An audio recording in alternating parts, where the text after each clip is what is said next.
Good Thursday evening, everybody. We're here to talk about the 2 nights in a row.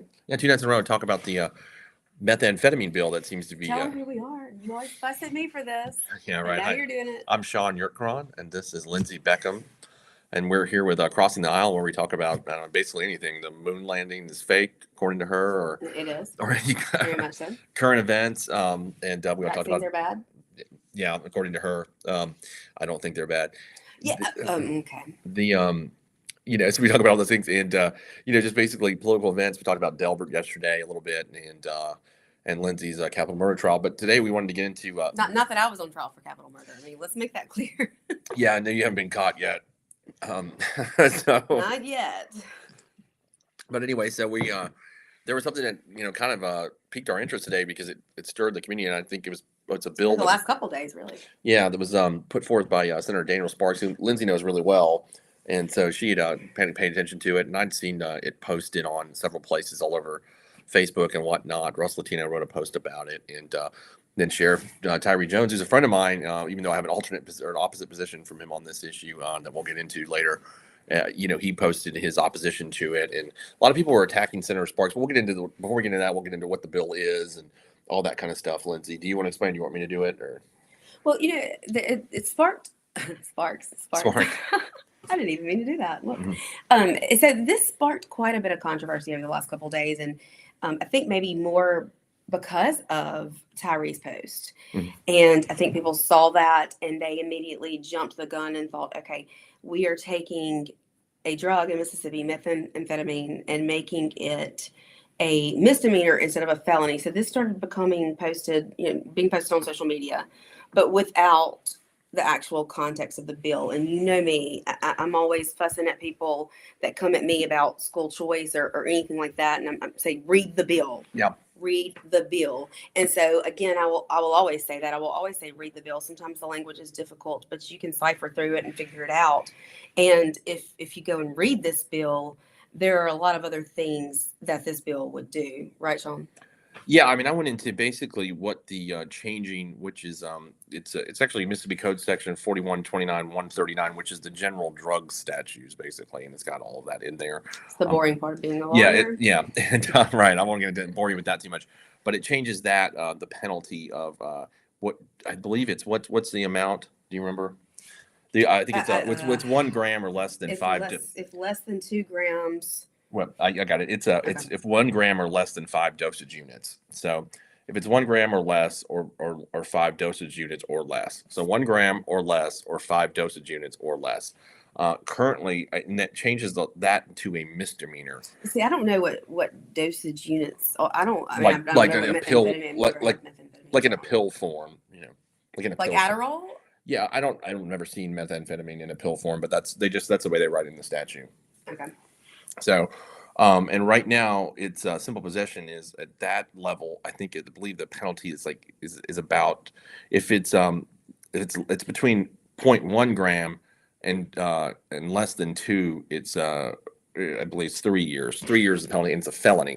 So currently, right now, the law is that you would be punished for up to 3 years in prison and a $50,000 fine, I believe, or $250,000 fine, and I'm reading that wrong. Me and the lawyer being bad here. It's a $50,000 fine. That statute is really long and annoying. But anyway, so 3 years would be the max if you were caught with a gram or less at this point. And then it's even if you have less than 1/10 a gram, that's a misdemeanor. So like a really, really small amount, less than 1/10 of a gram, would be considered a misdemeanor under the current law.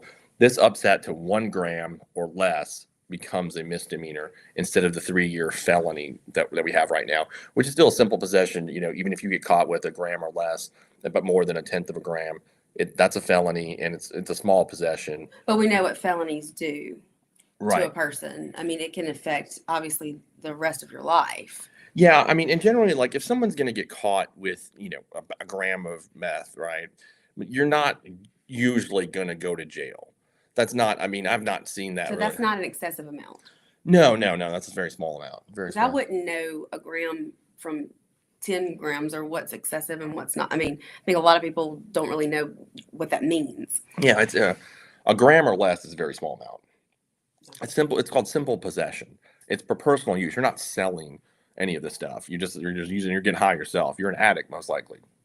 Maybe not all the times, but a lot of the time, especially with methamphetamines. I think Senator Sparks made a comment that I read that he said, I don't know any casual meth users, and that's probably true. Yeah, yeah. Most part. So what we're dealing with is an addiction problem. Now, Sheriff Jones has a position that he doesn't think that it should be a misdemeanor because that wouldn't be an effective deterrent to crime. And I understand his position. And he's in Jackson. Right. With all the crime. Yeah, but this begs a really bigger question. And are our drug laws effective deterrents to crime? And I'm going to submit to you, they're absolutely not. And all you have to do, if you don't believe me, you can look up the data, or you can just look at the fact that we've been fighting this war on drugs since the early 1970s, over 50 years, and it's been an abject failure. So what we've been doing for over half a century has failed. I mean, it's just gotten worse. It's not been an effective thing. What we need to focus on We is have not rehabilitated. no, I mean, we haven't put a dent in any of it. Whether you've got now, it's the whole people are crossing the border bringing drugs, but there was always a Which drug they law. were. Yeah, but the thing is, throughout the generations, it's always been some issue of drugs getting here. Whether you're talking about illegal immigration or in the 1980s, it was moving across from Colombia. I mean, it's always been an issue. Mm-hmm. It's not just like, oh well, we got drugs coming over. Like, this has been a problem for 50 years. That's why they started the war on drugs. Yeah. And the war on drugs has not been effective. I'm someone was a prosecutor for 10 years, and I'm telling you this, it's not effective. And it did not work. It's created a war on our own communities and our families and our friends. And it's not something that's worked. So we have to, I really do applaud Senator Sparks for this, because we have to attack this in a different way if you want to make some sort of change. And you're dealing with like an addiction problem when you're talking at that level. You're not dealing with a hardened criminal most of the time. I mean, sometimes they are, but most of the time you're dealing with addiction can lead to it can lead to all that kind of stuff. But we're dealing with something that is generally just an addiction issue that you would have, and with that kind of amount. And I think they're just trying to, first of all, it's going to do a lot of things. It's going to keep it out of the circuit courts, where the DA's offices are not going to have to indict simple possession cases like that, which clogs up the dockets for, especially places like Jackson. Slows things down for everyone. Yeah, it slows things down, and like they're dealing with stuff where people that are not going to really go to jail anyway, and they're having to deal with that on the felony level. Now, this can go to a municipal or justice court and be handled there. And he's also got it in the bill too, about they have to go through some like drug assessment program. I think it's approved by participate in a drug treatment program approved by the Mississippi Department of Health, which I think is a great thing. I think you could add a little bit more to that, maybe a drug court or something to that effect. I think they have misdemeanor. Yeah, I would like to see, and I can tell you, personally, because I think back about my sister and her life and her addictions that she dealt with, and while I know so many people say, this is it's a medical disease, it can't. It's a disease. It's a disease. I don't know that I necessarily 1,000,000% believe that, because I believe we all make choices. But I also look at her life and what she went through, and being thrown in jail for a little bit just to get right back out and go back and do the same things.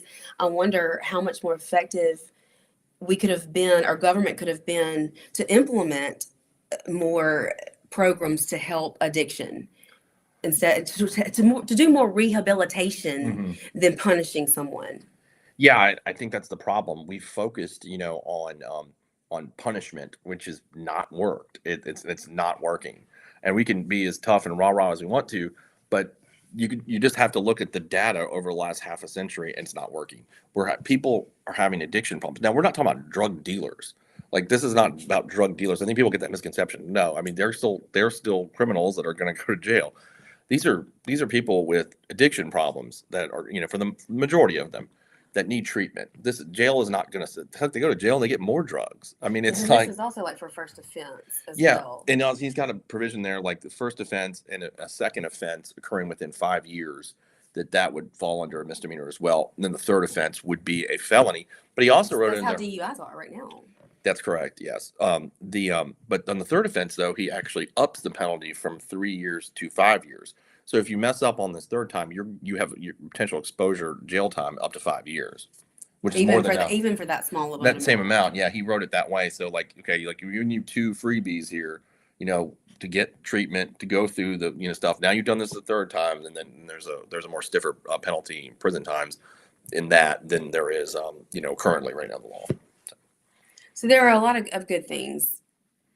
Yeah, no, absolutely. Yeah, there's a lot. I think I think it's a great bill. I don't agree with all the angst online. And again, I respect Tyree a whole lot. He's a great officer. And a lot of the sheriffs that are in there against this for various reasons, I just disagree. I think Well, that we need to focus on treatment. This war on drugs. Again, I can keep saying it has not worked. It's just not working. And if we don't do anything, people are going to be sitting in chairs like this 50 years from now saying the same thing, that we've had a war on drugs for 100 years and it's done nothing. yeah, and it almost kind of goes back to criminal justice reform as well. Yeah. We see so many times these people being thrown in prison, and I've learned actually a lot from Nick Bain, who I've listened to talk about criminal justice reform, and he's very passionate about that. And there have been people who've been, thrown in jail and for something small, but because it's a felony, they can never get their life back together. They Right. can never get the job that they should get or deserve. They can never. Sometimes they can't vote again.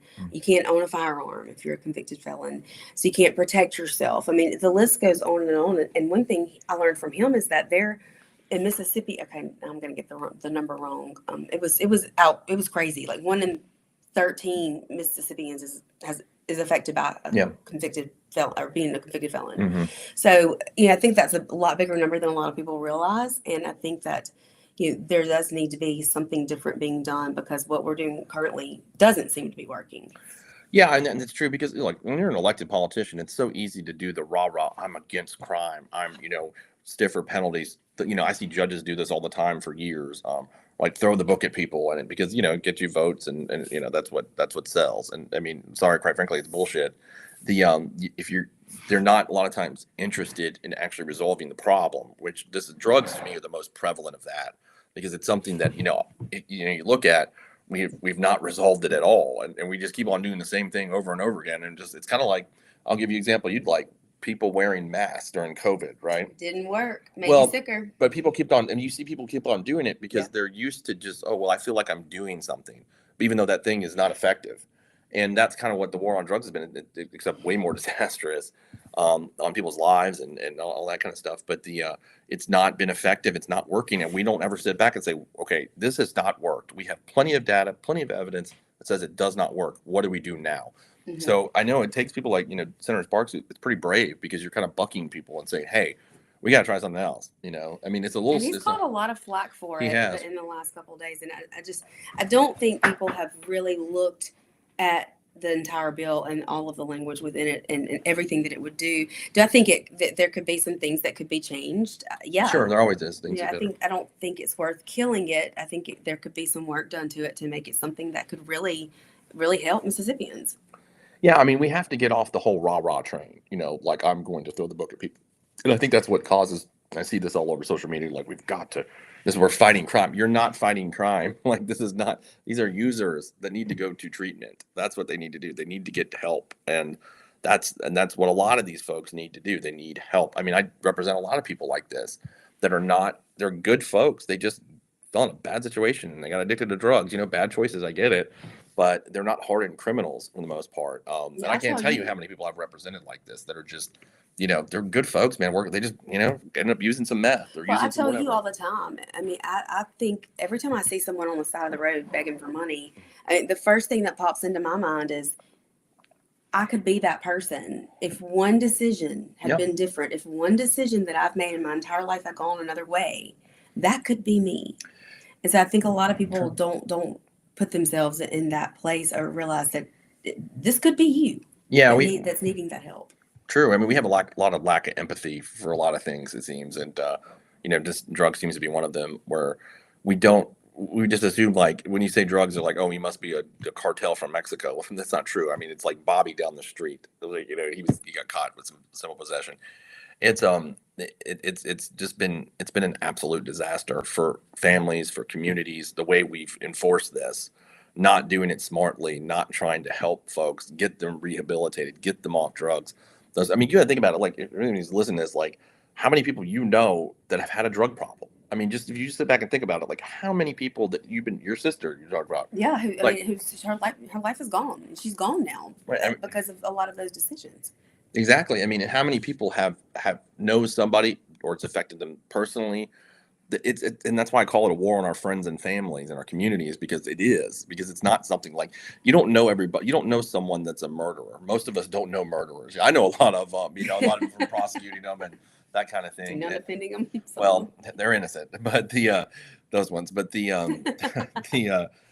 but yeah, I mean, I've lived in that world, but most people don't know somebody that's a murderer. I mean, but you know someone that's a drug addict, that's had a drug problem, that it's caused. You know somebody at work that's had an alcohol problem. You know someone that's overdosed and has caused you heartache. I'm sure we all do. We've all seen that. It's all affected. It affects children. It affects. I mean, not about them being drug addicts, but their fathers get addicted to drugs and they're not around and all that kind of stuff.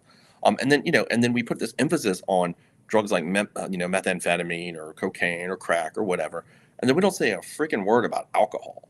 I mean, alcohol, to me, what I've seen, has devastated way more lives than anything, because it's so, it's so easily accessible. Well, it's easily accessible, and it's not, it's not treated the same way. It's not looked upon as not like with disgust, as if you're a white trailer trash. Right. We just say, if somebody has a drinking problem, we're like, well, we better get Johnny to AA. Yeah. And we do try to treat it. We do look at it that way until Johnny gets in his car and kills somebody. Then it's a different story.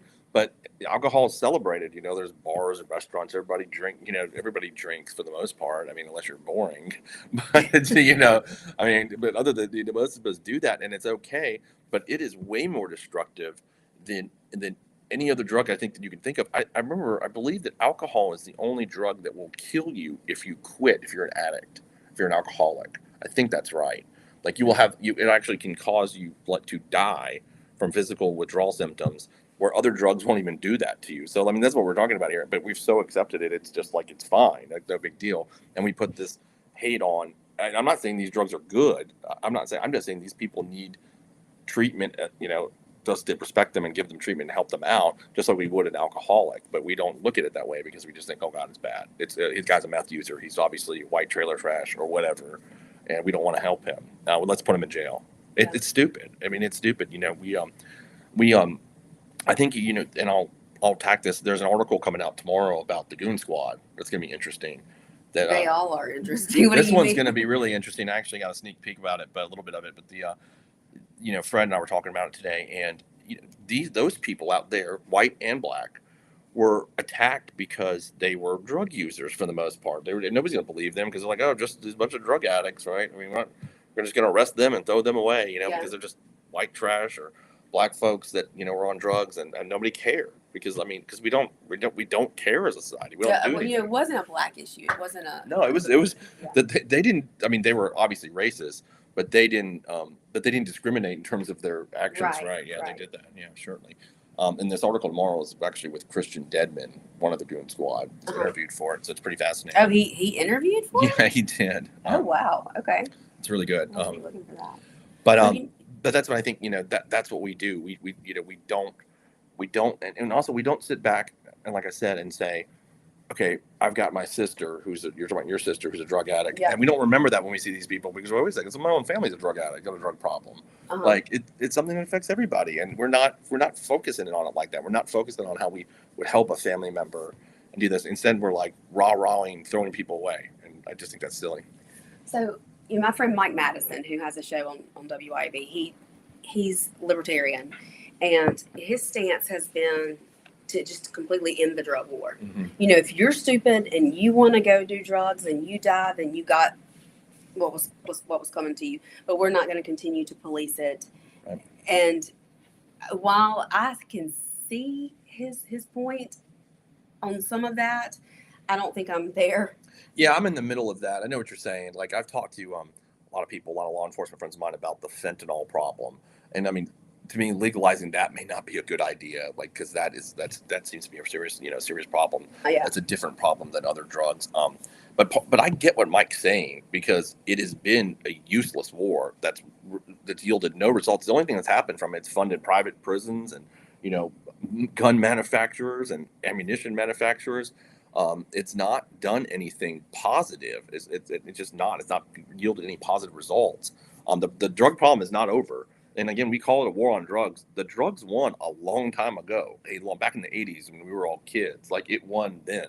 I mean, even before then.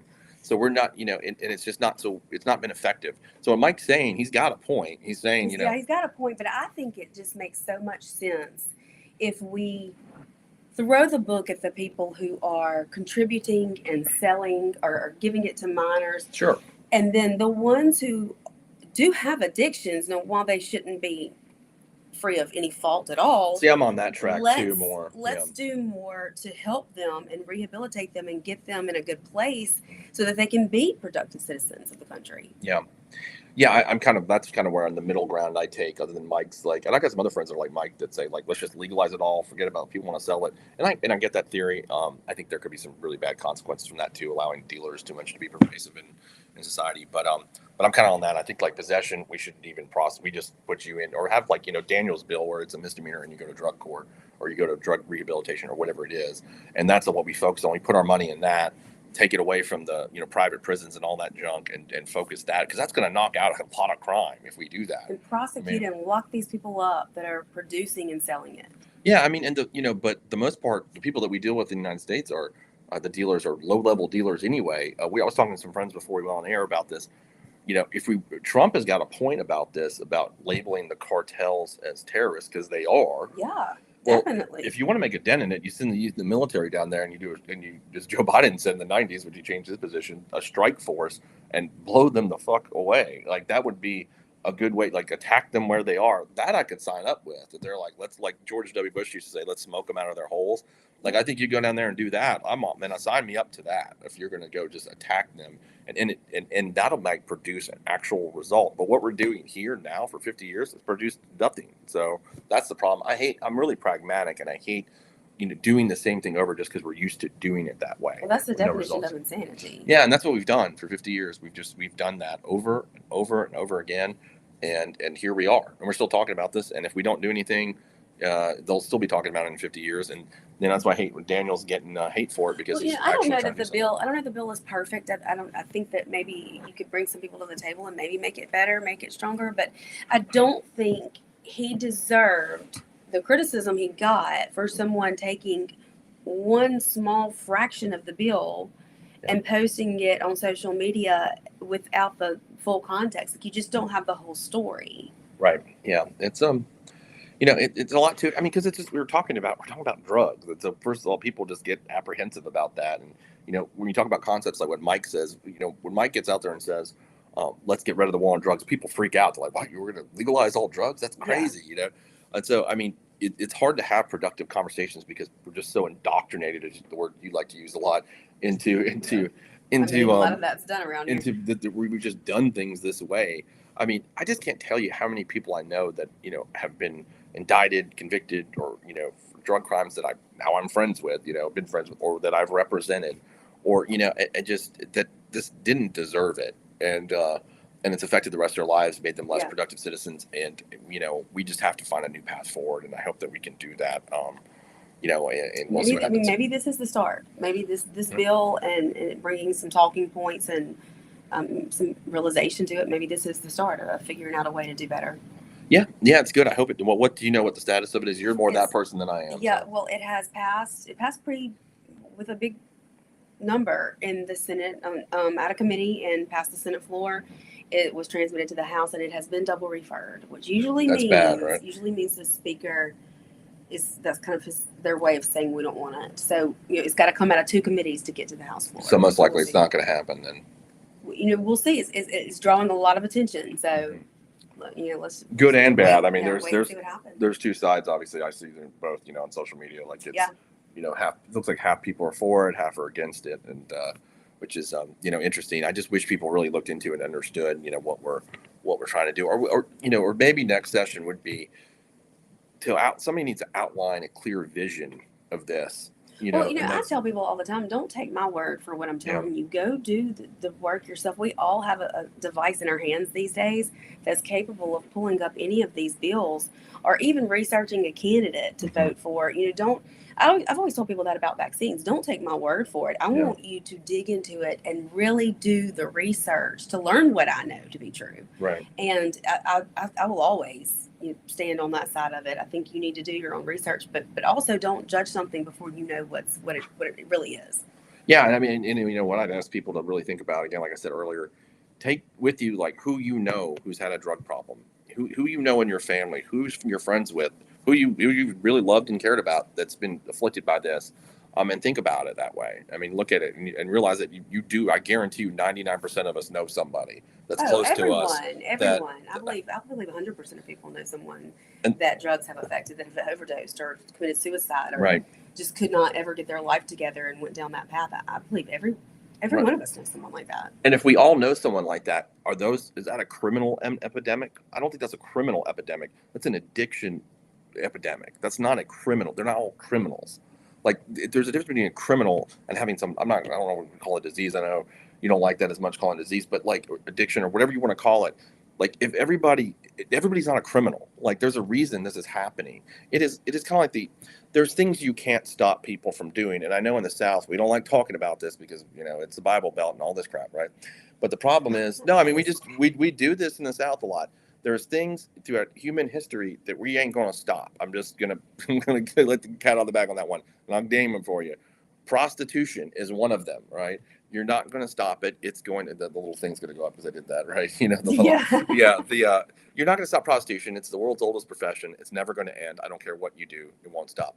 The number two thing is gambling. Gambling's been around forever and will never stop. It will never stop no matter what we do. Illegal gambling will be around. The third, which was a little later in time, is drugs. Drugs is not going away. Like it's never going to go away. Because you know why? Because you can't stop, and this is you can't stop things that people want. Prostitution is something people want. Gambling is something they want, and drugs is something they want. If you want to look back to a parallel of this, go back to Prohibition in the 1920s. Alcohol use got worse. It ramped up crime when we made alcohol illegal in this country. It created the American mafia that didn't really exist to the level it did in the 1920s until Prohibition was passed in 1919, I think it was, or 1920. Well, but it's an important parallel to understand because it's just like with the war on drugs. Like we outlawed alcohol, if anybody can imagine that, for I think over 10 years at that point, throughout the whole 1920s, and it was the rise of the American mafia created by that.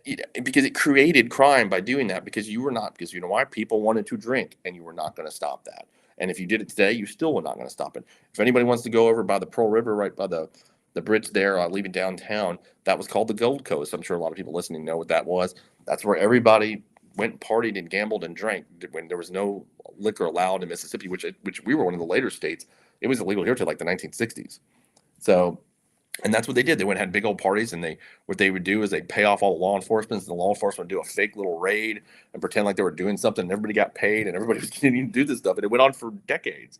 I mean, because people wanted gambling and prostitution and liquor, and they'll always want those things. They drove there and sold moonshine, right? Yeah, I mean, they did. Well, like, have you ever been to, talking about the Gold Coast? Yeah, it's right there on the river.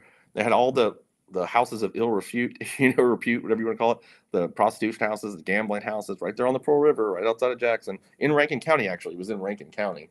That's where all that stuff was. And the Goon Squad there for that? No, this is pre-Goon Squad, but it was a different kind of Goon Squad, because back then the law enforcement in Rankin County were all getting on the take, and getting money from this, which, I mean, you can't really blame them at that point. Josh uses these terms like on the take, and he forgets that everybody doesn't know what all of that means. On the take, taking money.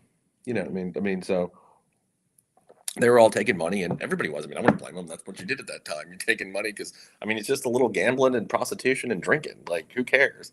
And that's the thing is, I don't care how many revivals you have or how many, Jesus crosses you put up or whatever. People are still going to go do these things. You're not going to stop it ever. It'll never stop. I don't know that you can stop it with law.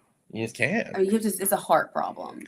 Yeah, I mean, that has to be something that changes in somebody's heart. Most people have a messed up black heart, so you're not going to stop it. I know you do. I mean, most of the people that are at church are the worst offenders. So, I don't know about all that. Okay. I'm just saying, you're not going to stop it.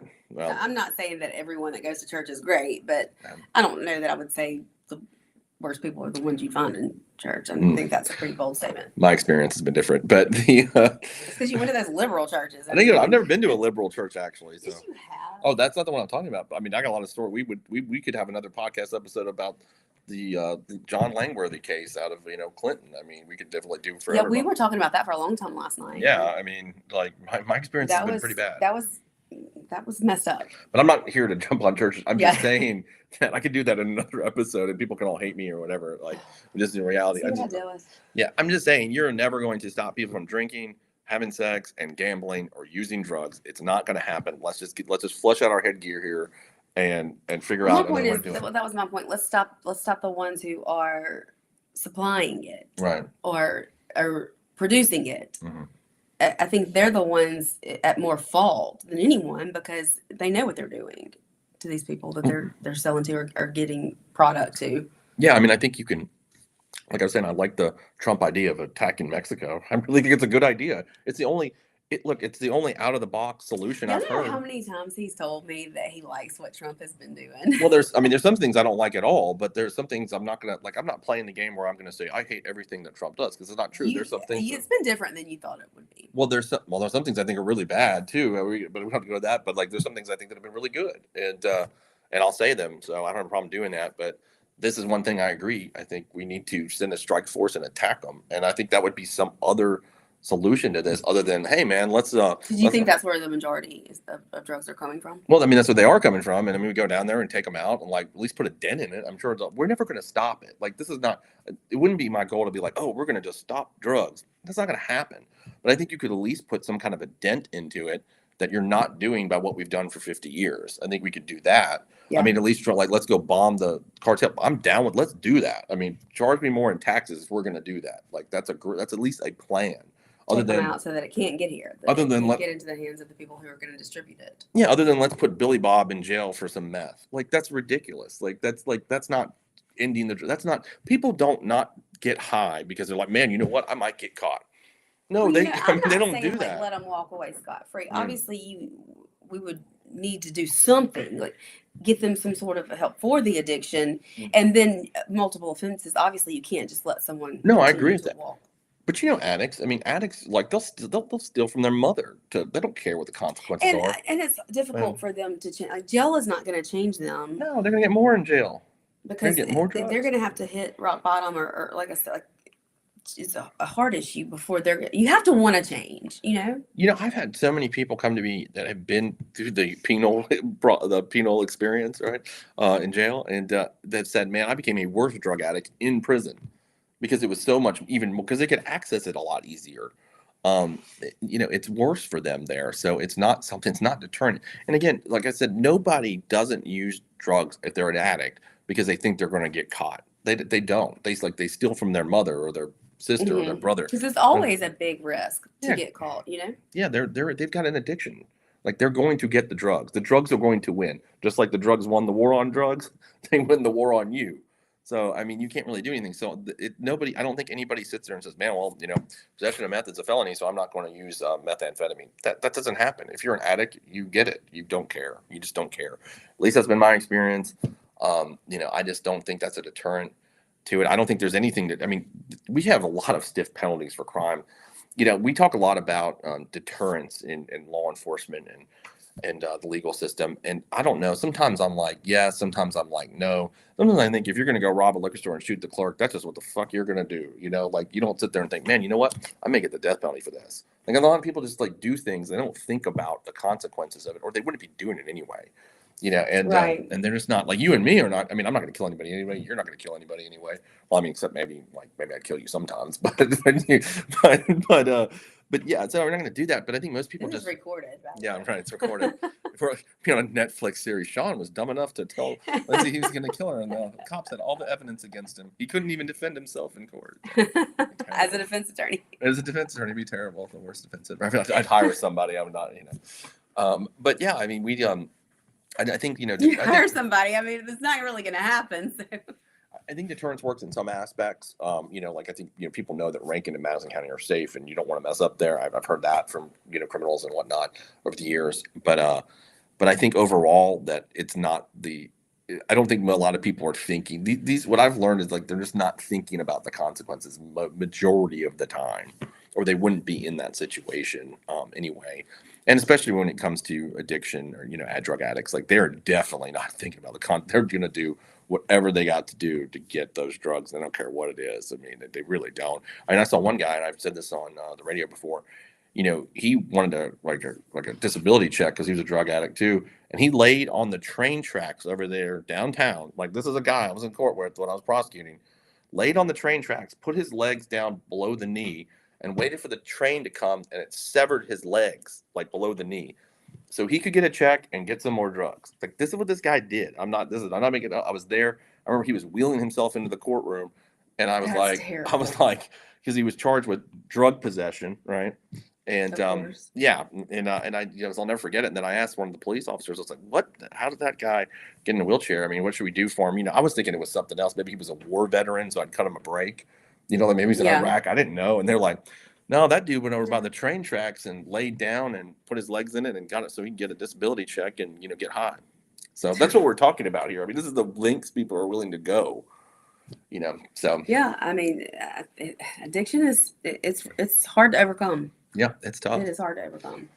But well, you got any other things on this or? Well, no, I was going to say I have reached out to Senator Sparks, and I would love for him to come, join us and talk about this and let people know like where his head was and why he decided that this was something he needed to focus on, and drop legislation for this session, and why he thinks it's going to be good for Mississippi. So hopefully I'll hear back from him. Yeah, let him know. I'd love to talk to him about it, hear what he's, his plans on this. Yeah, and I just think people, again, do the research and read the entire bill and know what you're talking about, because sometimes there might be some good things in there. Yeah, I think there are reasons why there are some people that are against this, and I understand that, especially if you are Sheriff Jones and you live here and you deal with crime constantly, and you don't want to see anything lessened, that might put these criminals, or sometimes a lot of drug addicts are criminals, and put those people back out on the street sooner. So I mean, I understand. Sure, yeah, I don't discount his, and he's got tons of experience, and he's got an intelligently thought out position. We just happen to differ on that in this one. So yeah, and I don't think this is it's not the end all of the bill. It's still got. We're only halfway through the legislative session. We got a ways to go. There's a lot of language that could change inside that bill before it dies or passes. Okay. So. Well, the message for tonight also is, don't do drugs, right? Because if you do, because the state is not going to help you with treatment, don't do it.